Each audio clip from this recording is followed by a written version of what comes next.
Last episode में हमने अपर world के सभी बड़ी फोर्सेस के लीडर्स को देखा था जिन्होंने एलेक्स को मारने के लिए और लोअर वर्ल्ड से कई सारे ट्रेजर्स चुराने के लिए लोअर वर्ल्ड में किसी को भेजने का डिसाइड करा था। और दूसरी तरफ एलेक्स अपनी गद्दी किसी और को देने का फैसला कर रहा था, जहां एलेक्स के सेनापतियों ने सी हैंग का नाम लिया था।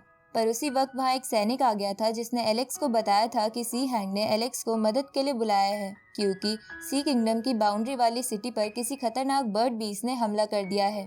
तो ये सुन के एलेक्स रॉय को लेकर वहाँ चला गया था, जहाँ जाने पर सी हैंग ने एलेक्स को बताया था कि उस बर्ड बीस्ट ने सिटी के बहुत लोगों को मार दिया है और मैं भी बड़ी मुश्किल से बच पाया हूँ। ये सुन के एलेक्स डिसाइड करता है कि वो उसको नहीं छोड़ेगा जिसने ये सब किया है, लेकिन तभी रॉय को सी हैंग पर शक हो रहा था। पर एलेक्स उसे चुप करा के टेम्पल में आराम करने के लिए ले आता है, लेकिन वहाँ उन दोनों पर एक स्नेक अटैक कर देता है, पर वो दोनों उससे बच जाते हैं। जिसके बाद एलेक्स उस स्नेक बीस्ट को हराने के लिए फायर किंगडम की होली बर्ड को ब्रॉन्ज बॉक्स से बाहर निकाल लेता है, जो उस स्नेक को अपने पंजे से पकड़ लेती है। लेकिन उसी वक्त वो जगह हिलने लगती है और उस टेम्पल के गोल्डन स्टैचू में भी कुछ हलचल होने लगती है। अब आगे तो एपिसोड 101 की शुरुआत में वो टेम्पल की गोल्डन मूर्ति टेम्पल से बाहर आ जाती है, जिसे देखकर वो स्नेक चिल्लाता है कि मास्टर प्लीज मुझे बचाओ। तो ये सुन के एलेक्स समझ जाता है कि वो स्टैचू ही उसका मास्टर है। तभी वो स्टैचू जो डिवाइन फ्लेम लेवल पर था वो एलेक्स से कहता है कि तुमने सच में मुझे इम्प्रेस कर दिया है। उसी वक्त वो फायर किंगडम की होली बर्ड एलेक्स से ये कहते हुए उस स्टैचू पर अटैक कर देती है कि भले ही स्नेक का मास्टर है, लेकिन है तो ये स्टैचू ही। अब वो स्टैचू बड़े ही आराम से उन फायर बॉल्स के अटैक को रोक लेता है और उन्हें वापस से होली बर्ड पर फेंक देता है, जिससे होली बर्ड शील्ड बना के बच जाती है। इसके बाद वो गोल्डन स्टैचू एलेक्स के पास आता है और उससे कहता है कि तुम्हारा टैलेंट सच में एक्स्ट्रा ऑर्डिनरी है, ऊपर से तुम्हें अपर वर्ल्ड में भी जीनियस समझा जाता है, लेकिन आज तुम्हारा सामना मेरे से हुआ है और मैं तुम्हें जिंदा नहीं छोड़ूंगा। ये सुन के एलेक्स उस गोल्डन स्टैचू से कहता है कि मुझे लगता है कि तुम अपर वर्ल्ड से हो, क्योंकि तुम्हारे पास डिवाइन फायर है। इस पे गोल्डन स्टैचू एलेक्स से बोलता है कि मुझे अपर वर्ल्ड की सेलेस्टियल किंगडम ने तुम्हें मारने के लिए यहाँ भेजा है। ये सुन के एलेक्स को गॉड ल्यू की वो बात याद आती है जब उन्होंने कहा था कि लोअर वर्ल्ड और अपर वर्ल्ड में एक फाइट होने वाली है, जिसके बाद दोनों वर्ल्ड को कनेक्ट करने वाला रास्ता बंद हो जाएगा और किसी को भी दूसरे वर्ल्ड में जाने के लिए बहुत वेट करना पड़ेगा। अब ये बात याद आने पर एलेक्स सोचता है कि दोनों वर्ल्ड को कनेक्ट करने वाला रास्ता तो बंद हो चुका है, तो ये बंदा लोअर वर्ल्ड में कैसे आया? क्योंकि अगर अभी भी कोई ऐसा रास्ता है जिससे अपर वर्ल्ड के लोग लोअर वर्ल्ड में आ सकते हैं, तो इससे लोअर वर्ल्ड के लोगों के लिए मुसीबत हो जाएगी। अब एलेक्स उस रास्ते के बारे में जानने के लिए उस स्टैचू से बोलता है कि तुम्हारी सेलेस्टियल किंगडम ने तुम्हें लोअर वर्ल्ड में कैसे भेजा। इस पे वो गोल्डन स्टैचू कहता है कि दोनों वर्ल्ड को कनेक्ट करने वाले रास्ते के बारे में छोड़कर तुम पहले अपनी लाइफ के बारे में सोचो, जिसे मैं आज तुमसे ले लूंगा। ये सुन के एलेक्स गोल्डन स्टैचू से कहता है कि ठीक है, भले ही तुम मुझे उस रास्ते के बारे में ना बताओ, लेकिन एक ना एक दिन मुझे उसका पता चल ही जाएगा और तब मैं अपर वर्ल्ड में जाकर सेलेस्टियल किंगडम को तबाह कर दूंगा। इस पे वो गोल्डन स्टैचू एलेक्स से बोलता है कि तुम लोअर वर्ल्ड के एक पापी हो और फिर भी अपर वर्ल्ड की सेलेस्टियल किंगडम को तबाह करने का सपना देख रहे हो। तुम्हें पता है कि तुम्हारे गंदे कारनामों की वजह से ही एंशिएंट फैक्शन तुमसे गुस्सा हो गया और उन सबके रूलर्स ने मिलके मुझे तुम्हें मारने के लिए यहाँ भेजा है। ये सुन के एलेक्स को समझ नहीं आता कि एंशिएंट फैक्शन क्या है और उन्होंने एलेक्स को मारने के लिए स्टैचू को क्यों भेजा है। तभी वो स्टैचू एलेक्स से बोलता है कि तुमने बहुत सारे पाप किए हैं और उन्हीं पापों की सजा देने के लिए मैं यहाँ आया हूँ। ये सुन के एलेक्स उस स्नेक से कहता है कि ये तुम्हारा मास्टर तो मुझे नहीं बता रहा कि ये लोअर वर्ल्ड में कैसे आया और एंशिएंट फैक्शन मुझे क्यों मारना चाहता है, इसलिए तुम मुझे इसके बारे में बताओ, नहीं तो मैं तुम्हें मार दूंगा।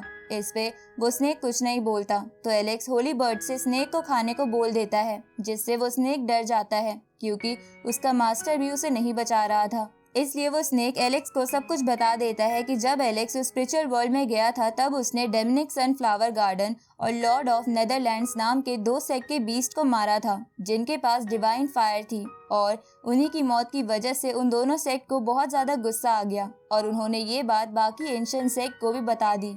जिसके बाद सभी एंशिएंट सेक्ट्स ने तुम्हें मारने के लिए इन्हें यहाँ भेजा है। अब उस स्नेक के एलेक्स को सब कुछ बता देने की वजह से वो गोल्डन स्टैचू से जान से मार देता है। जिसके बाद वो एलेक्स से कहता है कि अब इसने इतना बता ही दिया है तो मैं तुम्हें तुम्हारी मौत से पहले अच्छे से समझा देता हूँ। अब वो गोल्डन स्टैचू एलेक्स को बताता है कि डिवाइन फायर एक बहुत ही खास फायर होती है जो बहुत कम लोगों में पाई जाती है और ये किसी की भी ताकत को बहुत ज़्यादा बढ़ा देती है। और जब एलेक्स ने स्पिरिचुअल वर्ल्ड में उन दोनों सेक्ट के उन रेयर बीस्ट को मार दिया जिनके पास डिवाइन फायर थी तो वो सेक्ट गुस्सा हो गए और उन्होंने अपने ग्रुप में इस बारे में बताया, जिस ग्रुप का नाम एंशिएंट फैक्शन है, क्योंकि वो सभी सेक्ट एंशिएंट टाइम से है। अब ये बात पता चलने पर उन सभी सेक्ट ने तुम्हें मारने का फैसला लिया, इसलिए उन्होंने ये काम सेलेस्टियल किंगडम के रूलर के साथ मिलकर करने का फैसला किया। पर अभी भी एक दिक्कत थी कि अपर वर्ल्ड से लोअर वर्ल्ड में जाने का कोई भी रास्ता नहीं था। इसलिए सभी सेक्ट लीडर्स ने कई सारे ट्रेजर्स और कई सारी ह्यूमन सोल्स का इस्तेमाल करके अपर वर्ल्ड से लोअर वर्ल्ड का एक पोर्टल खोला और लोअर वर्ल्ड में मुझे जगाकर ये मिशन सौंप दिया। ये सुन के एलेक्स सब कुछ समझ जाता है और सोचता है कि लगता है मुझे अपर वर्ल्ड में जाने के बाद बहुत ज़्यादा प्रॉब्लम आ रही है। इसके बाद एलेक्स उस गोल्डन स्टैचू से कहता है कि मैं ये बात तो समझ गया कि सनफ्लावर गार्डन सेक्ट और नेदरलैंड सेक्ट मुझे क्यों मारना चाहते हैं, लेकिन मुझे ये बात समझ नहीं आई कि उन्होंने तुम्हारी सेलेस्टियल किंगडम की मदद क्यों ली। इस पे वो गोल्डन स्टैचू एलेक्स को बताता है कि सेलेस्टियल किंगडम को बनाया ही लोगों की प्रॉब्लम सॉल्व करने के लिए है और स्ट्रॉन्ग प्रैक्टिशनर्स को मारने के लिए था, इसलिए उन्होंने सेलेस्टियल किंगडम की मदद ली। इधर रॉय एलेक्स से टेलीपैथी के थ्रू कहता है कि इतना सब कुछ हो जाने के बाद भी सी हैंग यहाँ नहीं आया है, इसलिए मुझे कुछ गड़बड़ लग रही है। इस पे एलेक्स भी एग्री करता है। इसके बाद एलेक्स वहाँ छुपे चैम्प और उस होली बर्ड से पूछता है कि क्या तुम इस गोल्डन स्टैचू को संभाल लोगे। इस पे चैम्प टेलीपैथी के थ्रू एलेक्स से बोलता है कि तुमने जो मुझे वेपन दिया है उसकी मदद से मुझे इसका सामना करने में कोई प्रॉब्लम नहीं होगी। साथ ही होली बर्ड भी इस बात पर हाँ करता है। उसी वक्त वो गोल्डन स्टैचू एलेक्स पर अटैक कर देता है, पर एलेक्स उसके अटैक से बच जाता है और होली बर्ड से स्टैचू पर अटैक करने को कहता है। तो ये सुन के होली बर्ड उस स्टैचू पर अपने फायर फेदर से अटैक करती है, जिसे देखकर वो गोल्डन स्टैचू बोलता है कि तुम मुझ पे इतना वीक अटैक कर रही हो, क्या अभी भी तुम्हें मेरी ताकत का अंदाजा नहीं लगा। अब ये कहते हुए वो गोल्डन स्टैचू एक स्पिरिचुअल हैंड बना के उन सभी फेदर्स को रोक लेता है और होली बर्ड पे अटैक करने लगता है। तभी एलेक्स वहाँ छुपे चैम्प को इशारा करता है, जिसके बाद चैम्प वहां आकर एलेक्स की दी हुई सी किंगडम की डिवाइन स्पेयर से उस स्पिरिचुअल हैंड को कट कर देता है। तो अब अचानक से चैम्प को वहां देखकर समझ जाता है कि एलेक्स कोई चाल चल रहा है, इसलिए वो गोल्डन स्टैचू एक खतरनाक अटैक के लिए अपनी पूरी स्पिरिचुअल बॉडी बाहर निकाल लेता है। इधर एलेक्स रॉय से टेलीपैथी के थ्रू कहता है कि चैम्प और होली बर्ड इस स्टैचू को हमसे दूर रखेंगे ताकि हमें मारने के लिए इस पूरी साजिश का असली मास्टरमाइंड बाहर आए। एलेक्स को एक और मास्टरमाइंड के होने का पता इसलिए चलता है क्योंकि अपर वर्ल्ड के सेक्ट ने लोअर वर्ल्ड के लोगों को मार के ही उनकी सोल से ही दोनों वर्ल्ड को कनेक्ट करने का रास्ता खोला था, और ऐसा तब तक पॉसिबल नहीं था जब तक कोई लोअर वर्ल्ड का ही आदमी इसमें अपर वर्ल्ड के लोगों का साथ ना दे। इस तरफ चैम्प डिवाइन स्पेयर से गोल्डन स्टैचू की स्पिरिट बॉडी पर अटैक करता है, जिसे वो स्टैचू अपने एक हाथ से रोककर अनलिमिटेड पाम टेक्निक का चैम्प और होली बर्ड पर इस्तेमाल करता है, जिससे होली बर्ड और चैम्प बचने की कोशिश करने लगते हैं। तभी रॉय उन दोनों से टेलीपैथी के थ्रू कहता है कि तुम्हें जल्दी से इस अटैक से बच के उस पर एक क्लोज रेंज अटैक करना होगा, क्योंकि इससे उसे मारना बहुत ही आसान हो जाएगा। ये सुन के चैम्प होली बर्ड से कहता है कि तुम उसे डिस्ट्रैक्ट करो और मैं मौका पाके उस पर अटैक करता हूँ। इसके बाद वो होली बर्ड फायर बॉल से धुआं करके उस स्टैचू को डिस्ट्रैक्ट करने लगती है, और इतने में चैम्प उस पेयर से उस गोल्डन स्टैचू की स्पिरिचुअल बॉडी के सारे हाथ काट देता है, जिससे वो गोल्डन स्टैचू थोड़ा इंजर्ड हो जाता है। पर अब भी उसमें बहुत ताकत बाकी थी, जिसकी वजह से वो अपनी स्पिरिचुअल बॉडी के हाथों को वापस रिक्रिएट कर लेता है। तभी एलेक्स चैम्प से टेलीपैथी के थ्रू बोलता है कि स्टैचू को यहाँ से दूर ले जाओ ताकि मैं असली मास्टरमाइंड का पता लगा सकूं। ये सुन के चैम्प और होली बर्ड उस गोल्डन स्टैचू पर अपने वेपन से बहुत ही कम पावर के साथ अटैक करते हैं, और जब वो गोल्डन स्टैचू उन वेपन्स को वापस उनकी तरफ ही फेंक देता है तो वो दोनों ऐसा एक्ट करने लगते हैं कि गोल्डन स्टैचू का अटैक बहुत ही पावरफुल है, और इसी बहाने का इस्तेमाल करके वो दोनों वहां से दूर चले जाते हैं, जिसके बाद वो गोल्डन स्टैचू भी उनके पीछे जाता है। इस तरफ एलेक्स और रॉय भी मास्टरमाइंड को बाहर लाने के लिए चैंप और होली बर्ड के पास जाने का नाटक करने लगते हैं, पर उसी वक्त वहां पर सी हैंग आ जाता है और एलेक्स से कहता है कि आप यहाँ से नहीं जा सकते, आपको यहीं रुकना होगा। ये सुन के एलेक्स समझ जाता है कि सी हैंग ही असली मास्टरमाइंड है जो अपर वर्ल्ड का साथ दे रहा था, इसलिए वो सी हैंग से कहता है कि आखिर तुमने अपना असली चेहरा दिखा ही दिया।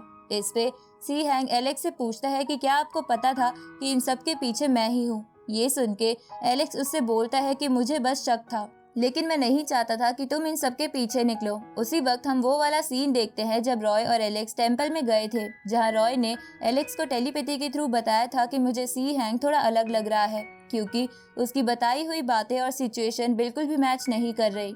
ऊपर से मुझे ये समझ नहीं आ रहा कि इतने लोगों में सिर्फ सी हैंग ही जिंदा कैसे बच गया। तो ये सुन के एलेक्स को भी सी हैंग पर शक हो गया था, लेकिन वो इस बात पर यकीन ना करके इसका पहले सबूत ढूंढना चाहता था, इसलिए उसने तब सी हैंग से कुछ नहीं कहा था।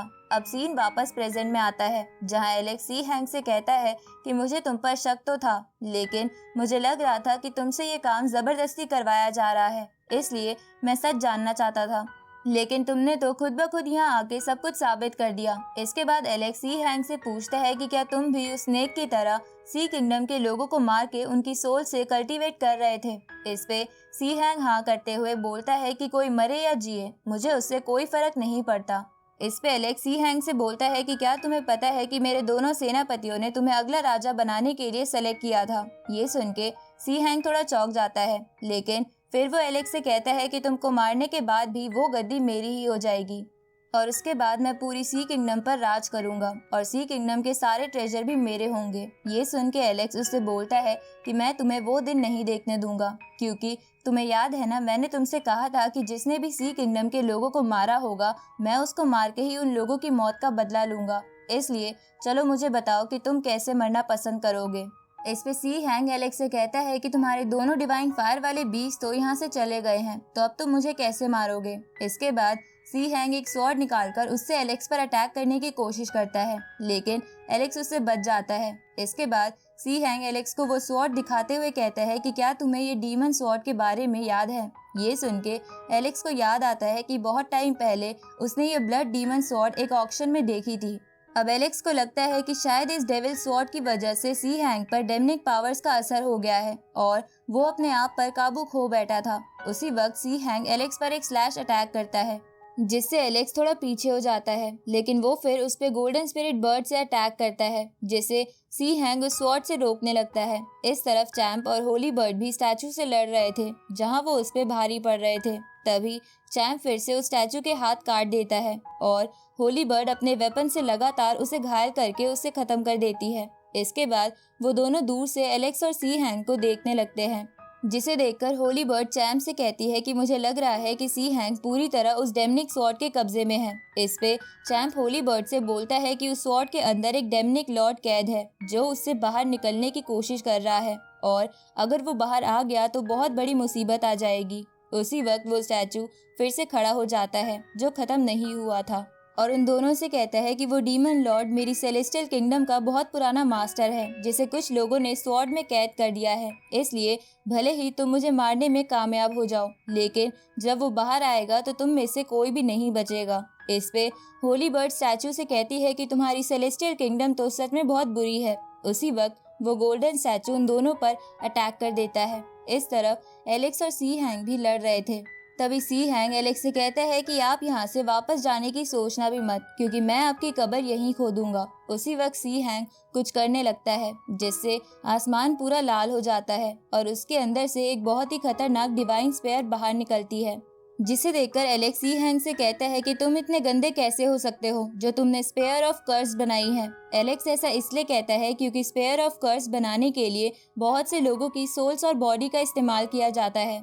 अब सी हैंग एलेक्स से बोलता है कि 100 लोगों को मार के ये अच्छी खासी ताकतवर कर्स स्पेयर बनाई जा सकती है, लेकिन मैंने तो इसे बनाने के लिए कई हजारों लोगों का बलिदान दिया है, तो तुम इसकी ताकत का अंदाजा लगा सकते हो। इसके बाद सी हैंग कर्स स्पेयर से एलेक्स पर अटैक कर देता है और इसी के साथ ये एपिसोड यहीं खत्म होता है।